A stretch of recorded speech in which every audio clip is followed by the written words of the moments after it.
It was almost bang bang good night for Uncle Marvin. Welcome back to Bog Entertainment. It's Power Book 3, Season 4, Episode 4. I've no idea what the title of this episode is, but anyway, let's get stuck straight into it. Raquel. I just cannot stand Raquel Thomas. Essentially, what she does at the start of this episode is greet to her own mother.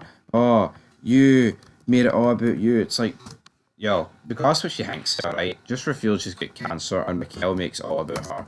Oh, you brought us round to give us corn and do this and do that, and this is what you've done to us. Honestly, it actually grinding my gears, man. This Raquel. This episode's called The Way We Were, if anyone cares, but she kind of just storms out on her mother. Person's dying. God knows how long she's got, man.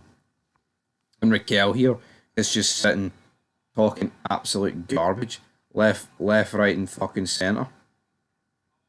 It's a yoke. It's a yoke. It's a disgrace. It really fucking is. Jukebox, what does she do? She kind of makes things good with Crystal, and then she goes to the lesbian club. Goes to the lesbian club, walks out with this woman, husband of the woman, ain't very happy. So he like throws Jukebox to the floor and drags the mother, his wife, sorry, into the car and drives off. Jukebox then returns to her house, and Marvin sees the mark on her face and's like, damn, I'm going to get some revenge on that. We then cut to Lou.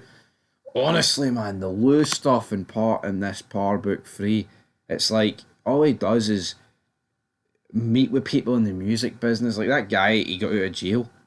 Does anyone overly care about him? Like, I'll be honest, I don't. I mean, I really, really do not care about him, man. In the slightest. He's a bit of a diddy, man. A bit of a fucking diddy, man. And then the woman that got introduced here, Lou's like, I don't need her. No, and then the big Jewish guy's like, tomato, tomato, tomato, tomato. It's just filler. Absolute filler. Then the woman asks about Lou, oh, your wee bar. Oh, my brother owns a wee bit. The Lou stuff, it's like, I don't think Lou's a bad character. But see this music industry stuff, it's like, if you compare it to The Sopranos, right? Like, when Chris got into music, right? Or when he got into, like, the movie business, it didn't take up that much time. And if it did, it was, like, a whole episode dedicated to it. I feel like when we're four and a half seasons in to this show, and I feel like with Lou, he absolutely just takes the piss with this music business stuff, man. I just don't care, honestly. Don't care. Raquel and Marvin meet with the Afghans, and he's like, come back tomorrow alone if you want to become the supplier, sort of thing. Right, Unique meets with his old running buddy. No idea who this guy is, but cuts him in on a wee deal. Basically, right, me and you are going to go take down some of Raquel's businesses. They run in, akimbo pistol. The guy Unique tag teamed with here gets killed. Unique almost gets killed in the process. Then what he does, he goes to Sal's wife's house. Obviously, Sal. When did Sal die? Was it not like early season 3? Can't remember what's fucking second. Sal Bavadori. Jackie Aprile Senior as the actor here. So yeah, he's dead, obviously, of course. Saranara, my friend, he's gone. And then they agree here to make a deal, and she's like, right, you go to this guy, and he'll do stuff, he'll get you on track to get revenge against Sal's killers. Obviously, it's Marvin is the one that put down Sal.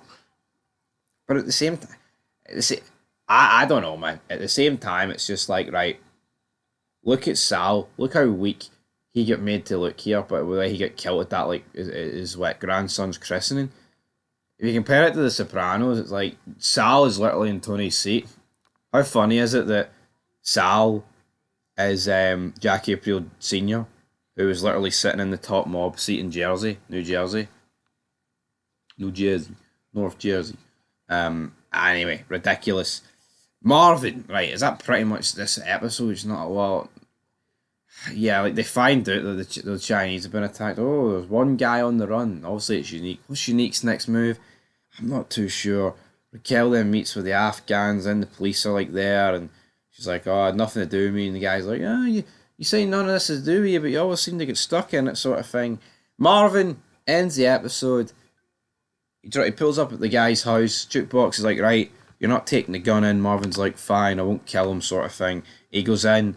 Marvin does beat him up, but the guy comes at Marvin with a knife, slices Marvin open, gets him on the ground. He starts digging his fingers under the cut. And I thought for like half a second that Marvin was going to be dead here. The knife was getting extremely close to Marvin's jugular. But then, bang, headshot out of nowhere. Jukebox, first kill, saving her daddy's life. And you know what? It was kind of a bit obvious this was going to happen. Because, I mean, yeah, for half a second I did think, oh, maybe maybe Marvin's dead here. Maybe Marvin's gone. Maybe this is all she wrote for Big Marvin. But then I thought, nah, they're going to kill Marvin off in a bigger fashion. But here, I like the fact that Marvin did come across a wee bit weak here because, you know, the main characters can be overbooked, but make no mistake about it, without Jukebox, I think Marvin would be dead. 6 feet under here. Anyway, I'll give this episode a... Yes, 6 out of 10. Needs to step up, man. Needs to step up big time.